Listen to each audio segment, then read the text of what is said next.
All right, I am here with Presley and his mom, Stephanie, and they're over here from Woodruff, South Carolina, joining us on the I Believe podcast to talk about Presley's diagnosis in honor of Childhood Cancer Awareness.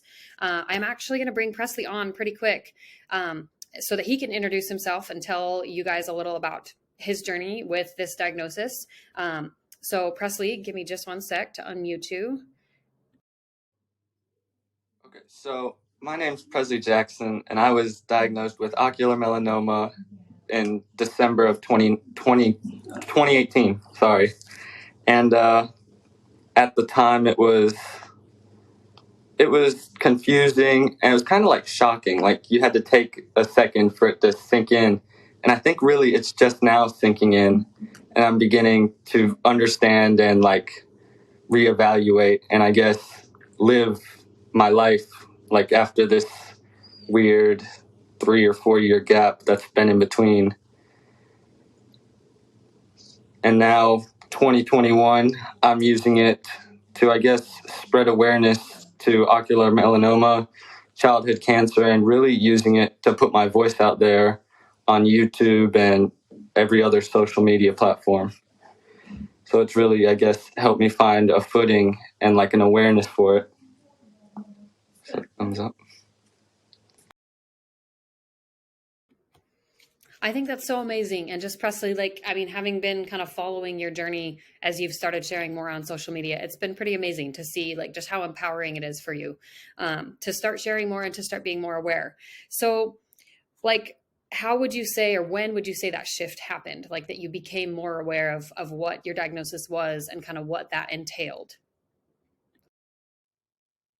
So I believe, I guess I became more aware really at the start of this year. So like January, February, like March of this year, it began to like really, I began to realize and, become more aware and start spreading awareness. And it has played an effect into everything I've done since then.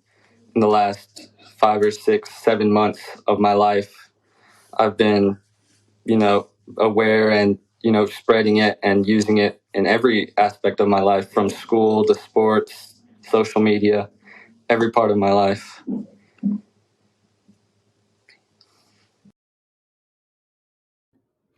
So when you say you became aware, was there anything specific that kind of triggered that? Like, do you feel like did you just have questions one day and you asked your mom like, "Hey, like, what is my diagnosis? What is this? What does this mean?" Or did you Google? What did it look like for you to kind of first discover more about like what ocular melanoma was for you and how it was, going to potentially or had already affected your life and how it would continue to affect your life? So it was really a mixture of both, like asking and my mom, and then also doctors, therapists, everywhere from coaches in sports, about how it's going to affect my life now, how it's going to affect my life 5 or 10 years from now, like with driving, sports, school, et cetera, et cetera, et cetera. And that's really how it started, how it's going to affect my life and how I can work around obstacles such as being blind in one eye, and how I can continue living my life and making every moment count. I love that. And I think that's such a powerful way to, I think, kind of approach learning about this is just like kind of like learning about it as it affects you, and learning about it as you're kind of confronted with the different hurdles that you have to overcome. And like you said, the obstacles that kind of come in your way. So let's talk a little bit about like some of the obstacles that you've had to overcome or to kind of grapple with so far. I know you mentioned you talked in the little excerpt that you wrote, you talked about sports and how this has affected your pitching game. So talk to us a little bit about like what are kind of the mindsets that have helped you in pitching to kind of overcome this and to keep working through it, because obviously you love baseball. So baseball is a huge part of my life, and pitching is a huge part of my life. So to take that step back and, having to regroup, because going up onto the mound with one eye, it messes with your depth perception and your reaction time. So it's scarier to go up there and have to compete against people who aren't, missing depth perception or that such category. So I guess the mindset I go up there with is,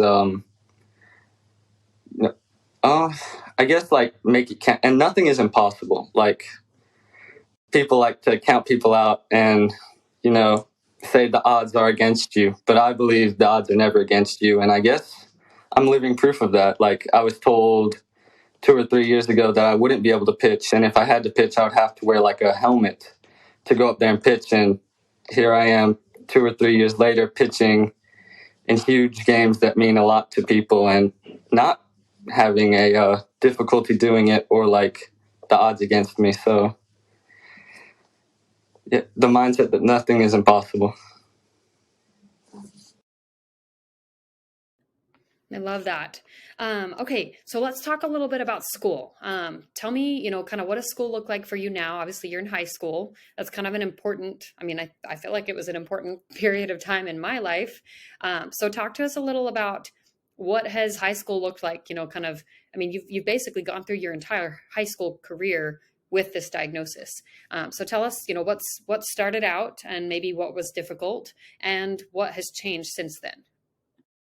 So when I went to public school and like high school, where it's 7 hours a day and you're in like the bright lights of the classroom, and really nowadays everything here is like on the computer. So like that would really mess with me, and I would have horrible headaches, and it would just really drain me of energy. So I would say sophomore year of high school was rough, but not like from the sports or friends wise. Like that part of high school was incredible, and like the events and the atmosphere. But I'd say the work and like the stress on my eye and the energy it took was really draining. And then I've made this jump to homeschool, which has really changed my life for the better. Now my schedule is on me. It's almost all paperwork. So I don't have to worry about the stress of computers or the lights going into my eye. And if I do have a headache coming on, I can take a break, take an hour off, and then regroup. And the schedule is super flexible. So doctor's appointments no longer affect my schedule. I'm no longer falling behind if I have to go to Philadelphia or wherever I have to go for doctors. So I feel like the high school experience has gotten 10 times better since switching to homeschool. The friends and the atmosphere are still just as amazing. I love my teachers as well. So, yeah. Okay, I love that. Okay, so I guess my final question for you, Presley, before we move over to talking to your mom a little bit more is kind of what helps you as you are more aware, obviously, of your diagnosis and kind of the weight that that carries in your life. What helps you as you go into doctor's appointments for your eye, for scans? Like, do you have more of an awareness about like kind of what can shift? And I guess maybe my other question would be like, has this affected like your general health in any other ways? Um, yeah. So I feel like my general health has gotten 10 times better. I'm in better shape than I was in 2018. So I guess it's played a part in me getting healthier and staying healthier. And I guess like the mindset going into doctor's appointments, because it is, I guess I could say scary to go to doctor's appointments. You never know if something's going to change. So definitely praying and religion like that, and having the, I guess like backup of like family and friends and the support of all of that really helps get through the day.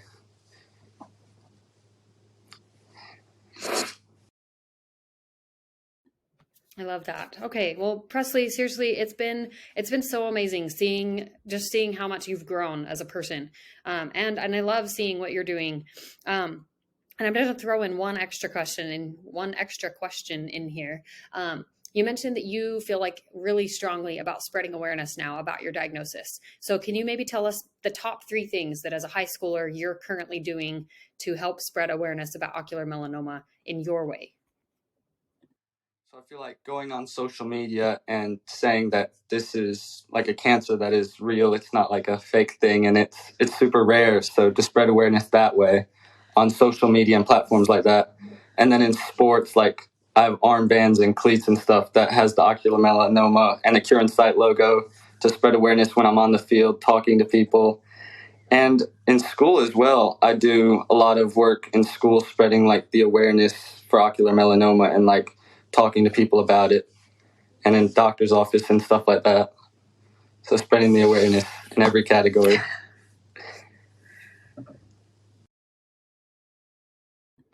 I love that. Presley, you're doing such an amazing job. And I look forward just to seeing like how you continue to thrive as you go into your senior year, I believe is coming up next, right? That's going to be super exciting. And I'm excited to see how you do with, as your baseball career, continues in high school and maybe beyond. I hope it continues beyond. Come on, let's like put that out in the universe if you want that. Okay, so Stephanie, we're going to move over to you and we're going to talk a little bit more about like the parental side of things. Obviously, like you had a 13-year-old when he was diagnosed and he's now 17, like, which is mind blowing to me because I'm like, I have a 9-year-old and I'm just like, can I see him at 17? Is he going to like, I mean, I kind of in my head, I'm like, because Presley's a redhead, I feel like Joshua's going to look somewhat like Presley. He's going to, maybe wear glasses. He's going to still have the red hair. It's going to be fun. But let's talk a little bit about like how this has changed for you, because I know when Presley was first diagnosed, you guys didn't really like flood him with information. You kind of like let it be a little bit more vague for a little while, and you would tell him what he needed to know, but like not like everything, or not all the scary statistics, not all of the, not all of the details. So as he started asking more questions and wanting to learn more, what's that been like for you as a parent? Yeah. So I would say for me, it's kind of the reverse than what he described. I think it's been much harder as he's gotten older. I think that there was a bit of peace or relief for us that he didn't carry that heavy burden when he was 13, 14, 15. So, you know what I mean?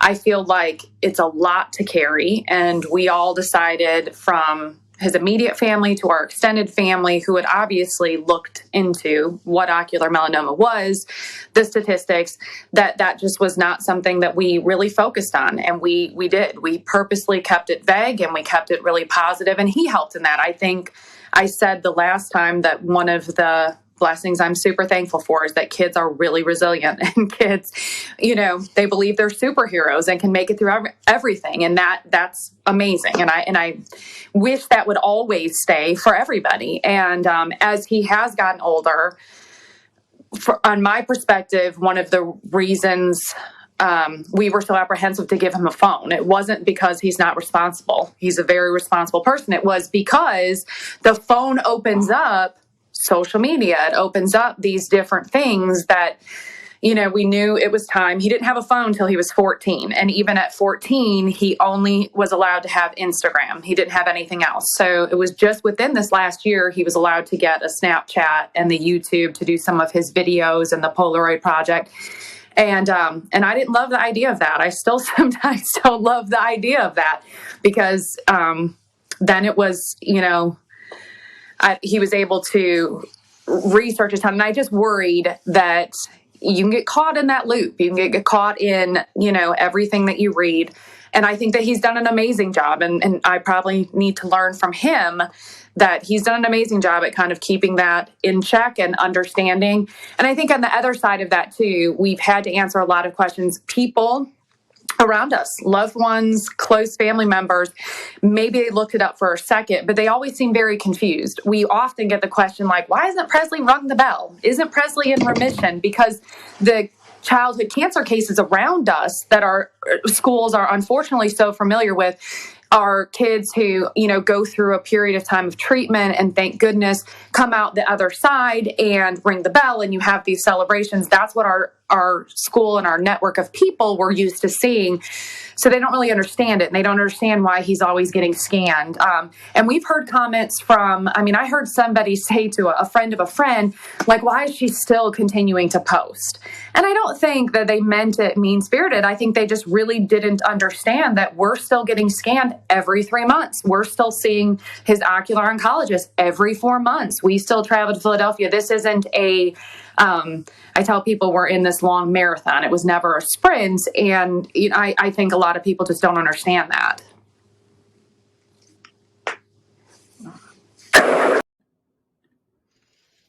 I think that's such an important point to make, is just that lack of awareness in the general public about how this diagnosis isn't something that, you ring the bell at the end of, a year of treatment or the week of plaque.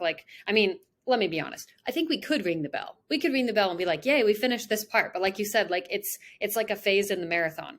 And we're really all in this as like, I mean, it's kind of like a lifelong journey of figuring out how to navigate this. And if most people, I've talked to other people with different cancers, and cancer does still affect their everyday life, whether they've been in treatment and they've finished and they rang the bell and they're considered in remission, or they're still actively fighting. Like, cancer is always going to be a part of people's lives when they've been diagnosed. It's just a matter of like how much space does it take up? And like you said, with doctor's appointments every 3 to 4 months, like, it takes up a lot of space. It takes up a lot of mental energy. It takes up a lot of emotional energy. And that's something that, you know, as a parent, like, you carry, and you also like have your now older teenager who's carrying it too. Obviously, like you said, like, carrying it in different ways, but it's still something that you continue to carry, and carry at a much higher frequency than most people expect. So I think that's a really good point, to just kind of bring awareness to that. So as a parent, like, as you've gone through this diagnosis, what have been some of the things that have been helpful and supportive for you, whether it's been your family, your friends? What are kind of the best parental supports that you've had? Well, we're super, super lucky. Both Presley and I, we have the most amazing family, who literally from right when he was diagnosed, you know, we were driving to Philadelphia, showed up at our hotel, and here came all three of my siblings from different parts of the country, showed up at the hotel, and we're there. We had people move in to take care of our other children. You know, we have an amazing family, and they have done their due diligence. They all carry that weight. They know all about ocular melanoma. They are all over, you know, they're very involved with the websites. They're very involved in, you know, the funding and all of these different pieces.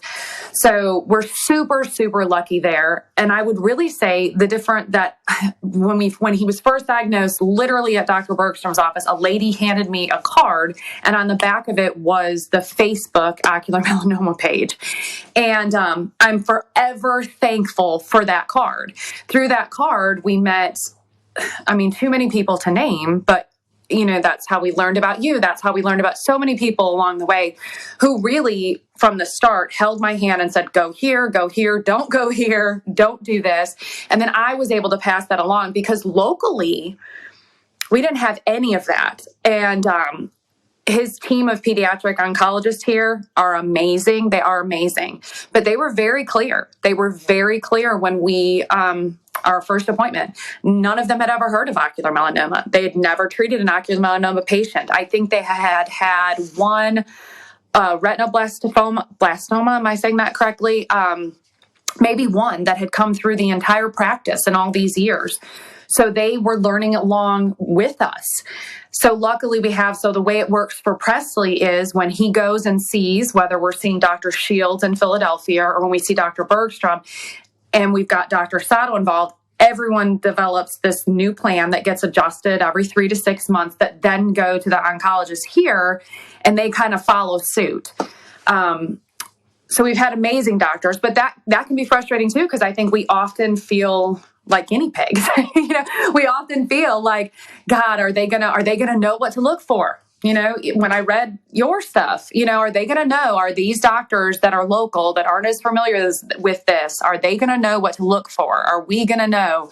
You know, like those sorts of things are what we've had a lot of support with. What I, as the mom, because that's what I think about, and I have a family that, you know, when it gets tough or when those things creep in, typically around scan time, as I'm sure you know, really, you know, at this point, I feel like my sisters, I don't even have to. It's on everyone's calendars, but it's gotten to the point where they're just like me. I can tell before I ever, you know, most of the time I'm really good about my schedule, but about a week before the scan week comes, I can tell I'm getting a little bit on edge, or I can tell there's just a different vibe that I normally have. And my sisters know immediately. And I notice that text messages start coming more frequently.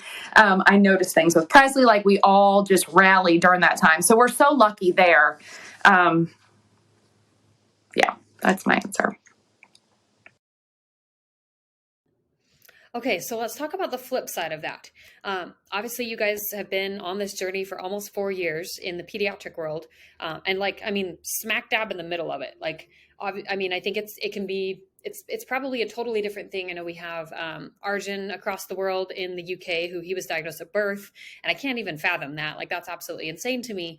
But like, I mean, Presley was diagnosed smack dab in the middle of childhood. So what kinds of parental support and just general, I guess, what do you feel like you have been missing or you wish you had as you kind of went through this earlier on?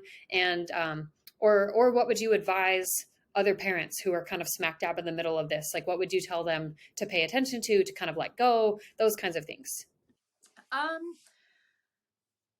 I would say with regards to the care side of it, sometimes I feel like there's a lot of things missing. I feel like when we're in Philadelphia, when we're in this community, I feel very well supported. I feel that the people that we're talking to are very well educated. And because they're so well educated about ocular melanoma, they're empathetic about the things that they say and the things that they do. I feel like that's not always what we run into in our lives. And I don't think, again, it's done purposefully. I just feel like people don't understand. I think people in general don't understand a lot of, as you pointed out, a lot of what people go through when they're diagnosed with cancer or a terminal illness or any number of things. So I would say I feel like at our school, specifically in our school district, when he was diagnosed at the junior high level in 7th grade, we had the most amazing group of teachers at that time who really, really worked hard to learn about it and to make Presley feel included, because at that very same time, we had another child in his school that had been diagnosed with leukemia, and we had a little girl at the intermediate school had been diagnosed with leukemia. So we had these 3 kids, and then about 6 months after Presley, another child, all going through it. And the school did an amazing job of including Presley within that. As we've gotten older and the schools have gotten bigger and it's a bigger community and it's not that same group of teachers that kind of remembers that, I feel like there is some exclusion there. I definitely feel like I saw something the other day, and it wasn't specifically for our high school, but, they were doing like pediatric cancer awareness, childhood cancer awareness.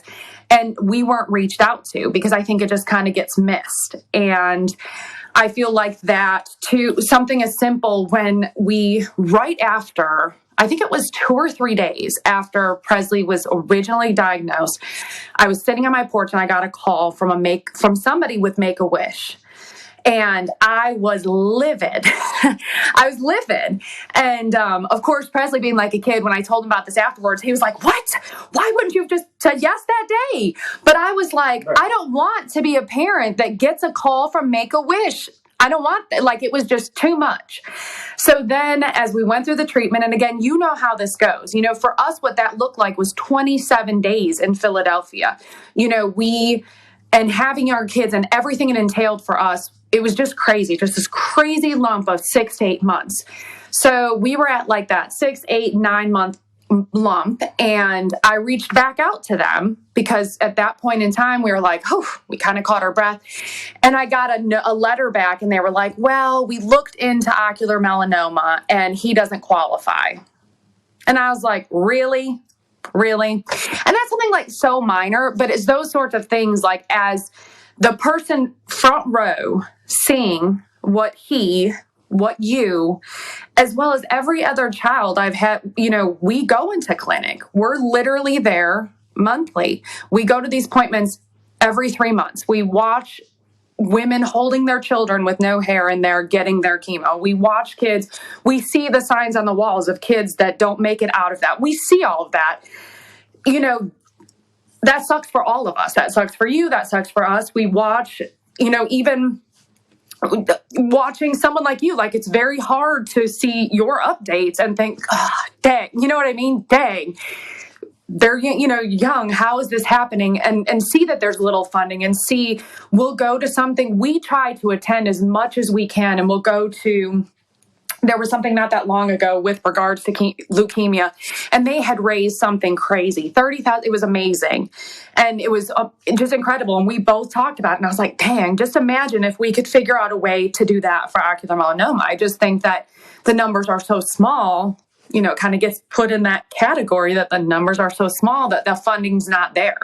Because we've had doctors, I don't know what it would look like if one of Presley's scans changed, and I don't think the doctors know either. I don't know where they'd put us, because one of the things we still run into, now we're 1 year away, and that's what we've prayed for this entire time, is right now at 17, he wouldn't qualify for almost anything. The injections that a lot of patients get in his eye, he doesn't get that. He has to get a different steroid because it's not FDA approved for someone under the age of 18. And we faced a lot of things along the way. We faced issues with our insurance company because he's a kid and there's not many kids with it. And those are things that, are beyond frustrating. I'm done. No, that for sure makes sense. And I can't even, like you said, it's frustrating. It's frustrating for me, but it's frustrating to see I'm rare, all of us are rare as far as this diagnosis goes, but Presley's he's rare among rare. He's I feel like if we do the statistics, he's probably less than a person is the amount of percentage that he has a chance of even having gotten this. And yet obviously here he is.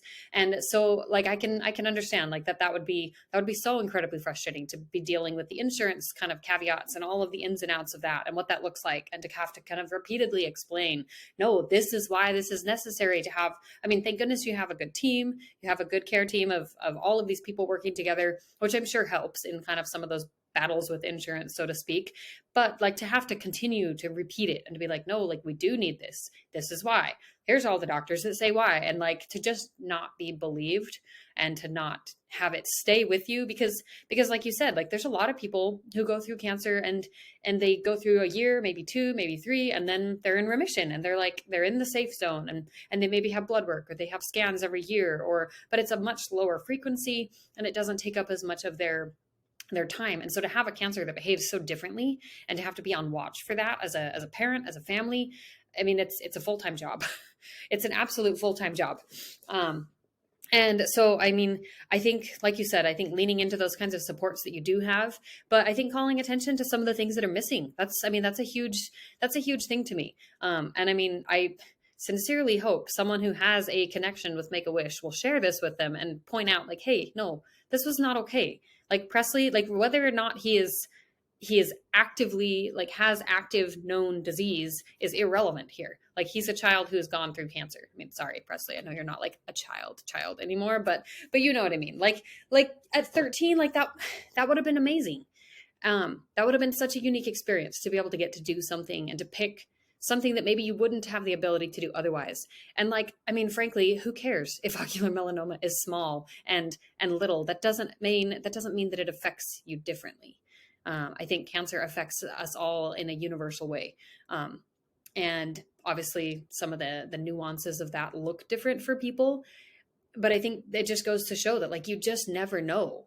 There are plenty of people, even outside of ocular melanoma, who go through a cancer diagnosis and they don't look sick. They don't look like they have cancer. And not that Presley is sick. You're not sick. I'm not sick. We're all fine. We're healthy. But we have this underlying threat of illness that could show up or it could not. And we have no control over when or if that could happen. We have no way of knowing precisely when it could happen, if it is going to happen. So the lack of control around that, and just, like you said, living between scans, all of these different things play into this. So, I think that, like you said, I think it's really important that we recognize that just because it looks different doesn't make it less valid and doesn't make it less worthy of being known about. And if anything, I think it makes it more important that we, continue to spread awareness for that.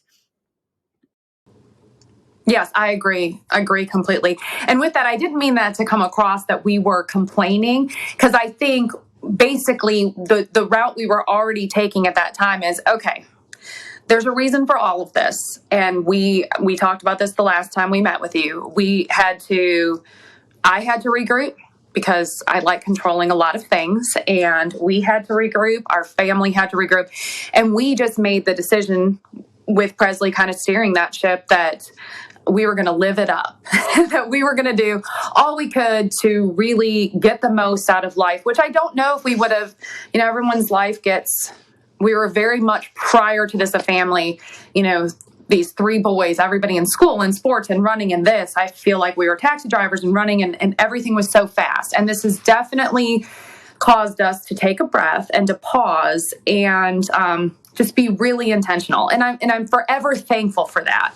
But it's those sorts of little things that it's awful. It's awful. I mean, I really think that Make-A-Wish should take all of you guys. I mean, I just can't. Yes, I can't. It's hard. It's hard. I know that it's hard for Presley at times, and I'm blown away often that it's as, I rarely see those times because, that's just a testament to him and his character and his soul with regards to this whole, matter. But yeah.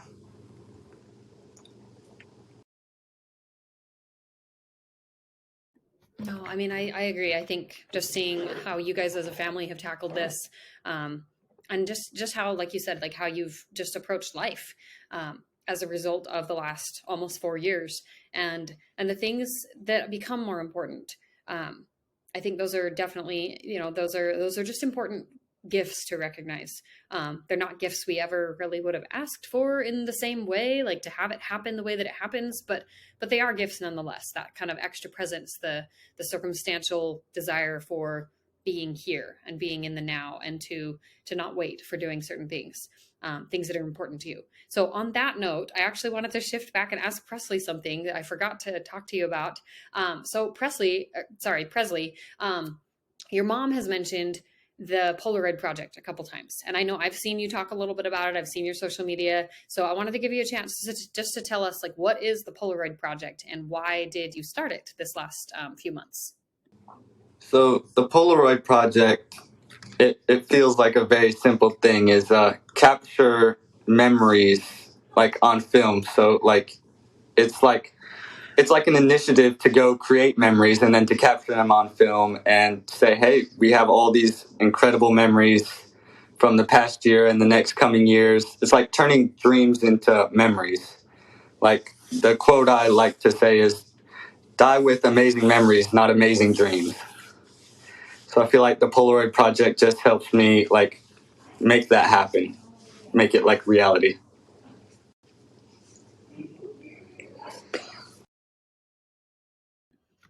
Oh, I love that. And it's been really cool seeing some of I know, like, over the summer, I feel like you went to all these crazy ghost places and like scary places, like the most haunted places in your area.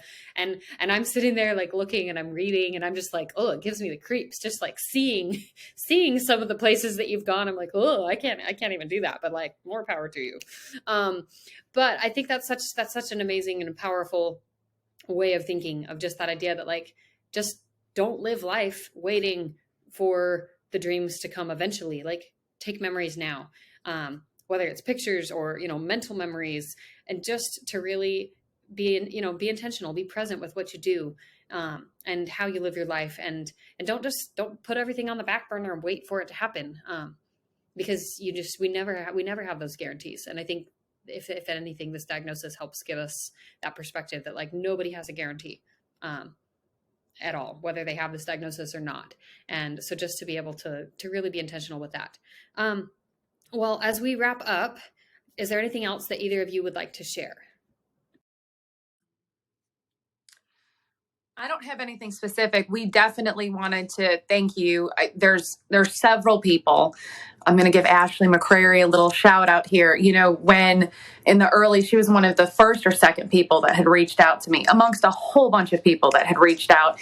And we definitely, Presley and I both watched her journey really close. And especially because we're, visiting a lot of the same places, and we're like, okay, we're going to look at what she did this last time. We're going to try to, like, it's been a good roadmap. And then, when you came along, it was like this great beacon of hope, because anytime we see someone that I'm like, okay, all right, she's young and she's healthy and she's got all this, going, and awesome. We're going to watch this whole thing. So we, as a mom, I've watched your journey very closely. And again, it's kind of helped me from the mom aspect, seeing just how real and vulnerable and incredible that you are. And it's been so very helpful for us. And we both, Presley and I both watch you very closely. Not Facebook stalkers, but just big Facebook fans.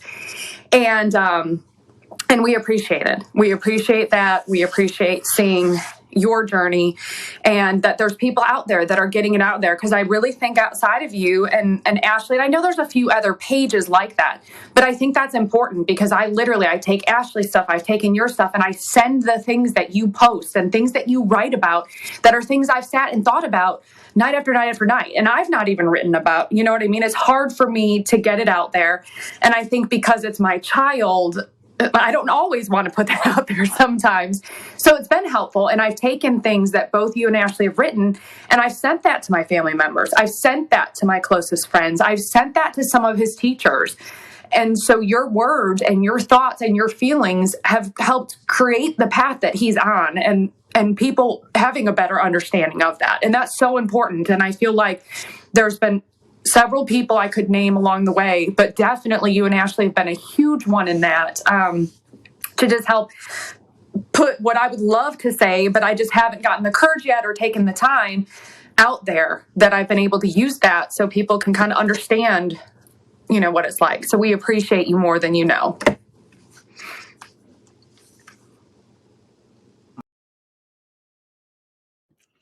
Well, thank you. Like, seriously, writing is probably one of my top ways of processing. So, full disclosure, if you do follow me on Facebook, I like Stephanie said, I don't sugarcoat it. And I think, I don't know, it's just everybody has a different way of processing, and some people are a little more adept and comfortable with verbal processing, whether it's through talking or through writing, and other people internalize things differently and better. I can't keep things internal because it drives me insane and I go wacko. I tend to kind of implode if I keep it inside, and other people can handle it and they can navigate that differently and better. I think my husband is kind of like that. He can kind of hold on to things internally and not feel as stressed as I get if I don't talk about it or express in some way what I'm thinking, what I'm feeling. But I really appreciate that, and I'm sure Ashley does as well. She's definitely been a light of hope in the community, I think, here as well.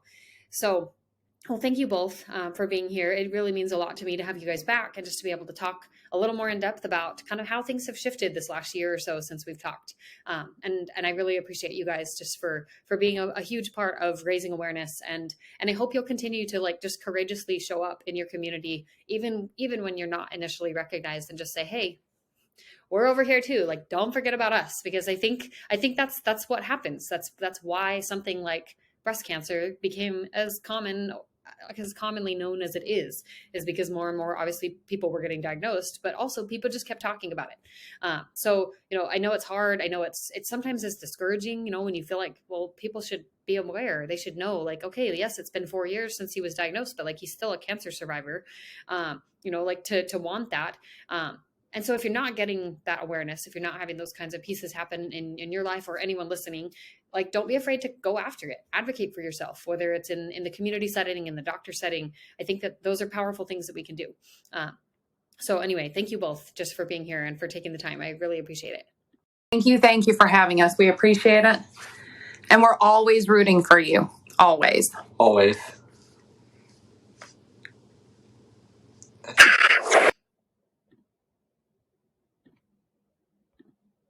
Well, thank you guys so much. I'm going to go ahead and end the recording.